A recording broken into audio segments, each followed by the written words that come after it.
বাংলার রাজনীতি থেকে শুরু করে পুরো ভারতের রাজনৈতিক অঙ্গন এখন যেন উত্তপ্ত এক অগ্নিগর্ভ পরিস্থিতির মধ্য দিয়ে যাচ্ছে। একদিকে পশ্চিমবঙ্গে কোরবানিকে কেন্দ্র করে বিজেপির কঠোর অবস্থান, অন্যদিকে দক্ষিণ ভারতের তামিলনাড়ু থেকে উঠে এসেছে সম্পূর্ণ ভিন্ন এক বার্তা। আর সেই বার্তার কেন্দ্রবিন্দুতে রয়েছেন জনপ্রিয় অভিনেতা থেকে রাজনীতিবিদ হয়ে ওঠা তামিলনাড়ুর মুখ্যমন্ত্রী থালাপতি বিজয়। তার এক বিস্ফোরক ঘোষণাকে ঘিরে এখন তোলপাড় শুরু হয়েছে পুরো ভারত জুড়ে। দর্শক, ঈদ-উল আজহা মুসলিমদের সবচেয়ে বড় ধর্মীয় উৎসবগুলোর একটি। এই উৎসবের মূল প্রতীকই হচ্ছে কোরবানি। আর সেই কোরবানিকে কেন্দ্র করেই এখন ভারতের বিভিন্ন রাজ্যে তৈরি হয়েছে ভিন্ন ভিন্ন রাজনৈতিক অবস্থান। বিশেষ করে পশ্চিমবঙ্গে সদ্য নির্বাচিত বিজেপি নেতা শুভেন্দু অধিকারী কোরবানির বিষয়ে কড়া অবস্থান নেওয়ার পর বিষয়টি আরও উত্তপ্ত হয়ে ওঠে। বিজেপির পক্ষ থেকে বলা হয়েছে গরুকে কোরবানি করা যাবে না এবং কেউ আইন ভঙ্গ করলে তার বিরুদ্ধে কঠোর ব্যবস্থা নেওয়া হবে। এমনকি জেল জরিমানার কথাও বলা হয়েছে। যদিও কিছু ক্ষেত্রে 14 বছরের বেশি বয়সী গরু নিয়ে আলাদা শর্তের কথাও সামনে এসেছে, তবে সাধারণ মুসলিমদের মধ্যে এই সিদ্ধান্ত নিয়ে ব্যাপক ক্ষোভ তৈরি হয়েছে।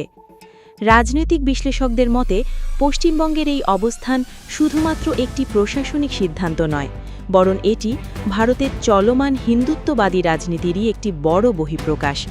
বিজেপি দীর্ঘদিন ধরেই গরুকে ধর্মীয় প্রতীকে পরিণত করে রাজনৈতিকভাবে ব্যবহার করছে বলে অভিযোগ করে আসছে বিরোধীরা।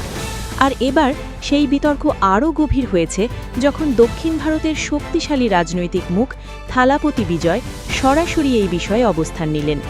থালাপতি বিজয় স্পষ্ট ভাষায় জানিয়ে দিয়েছেন ঈদ-উল আজহার দিন তিনি প্রকাশ্যেই কোরবানি দেবেন।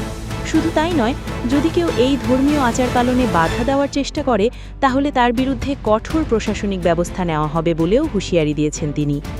এই ঘোষণার পর মুহূর্তেই সামাজিক যোগাযোগ মাধ্যমে শুরু হয়ে যায় তীব্র আলোচনা।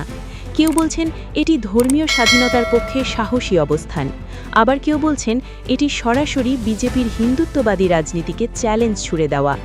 বিশেষজ্ঞরা বলছেন দক্ষিণ ভারতের রাজনীতি বরাবরই উত্তর ভারতের হিন্দুত্ববাদী রাজনীতির থেকে আলাদা ছিল।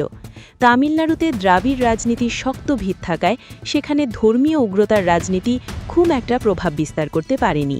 আর সেই কারণেই থালাপতি বিজয়ের এই অবস্থানকে অনেকেই দক্ষিণ ভারতের রাজনৈতিক সংস্কৃতির প্রতিফলন হিসেবে দেখছেন। এদিকে বিজেপি সমর্থক বিভিন্ন সংগঠন ইতোমধ্যেই থালাপতি বিজয়ের বক্তব্যের তীব্র সমালোচনা শুরু করেছে। তাদের দাবি গরু হিন্দুদের কাছে পবিত্র এবং প্রকাশ্যে কোরবানি দেওয়ার ঘোষণা ইচ্ছাকৃতভাবে উত্তেজনা সৃষ্টি করার চেষ্টা। তবে বিজয় সমর্থকরা বলছেন ভারতের সংবিধান প্রত্যেক নাগরিককে তার ধর্ম পালনের অধিকার দিয়েছে, তাই কোনো রাজনৈতিক দল বা গোষ্ঠী যদি সেই অধিকারে বাধা দেয় তাহলে সেটি গণতন্ত্র এবং সংবিধানের পরিপন্থী। দর্শক, বিষয়টি এখন শুধু ধর্মীয় নয়, বরং সরাসরি রাজনৈতিক শক্তির লড়াইয়ে রূপ নিয়েছে। একদিকে বিজেপির হিন্দুত্ববাদী অবস্থান, অন্যদিকে ধর্মীয় স্বাধীনতার পক্ষে দাঁড়ানোর দাবি নিয়ে মাঠে নেমেছেন থালাপতি বিজয়। আর এই সংঘাতের কেন্দ্রবিন্দুতে রয়েছে ভারতের মুসলিম সম্প্রদায়ের ধর্মীয় অধিকার। ভারতের বিভিন্ন রাজনৈতিক মহলেও এ নিয়ে মিশ্র প্রতিক্রিয়া দেখা যাচ্ছে। বিরোধী দলগুলোর অনেক নেতা থালাপতি বিজয়ের বক্তব্যকে সমর্থন জানিয়েছেন। তারা বলছেন ধর্মীয় উৎসবে বাধা দেওয়া কখনোই গণতান্ত্রিক চর্চার অংশ হতে পারে না।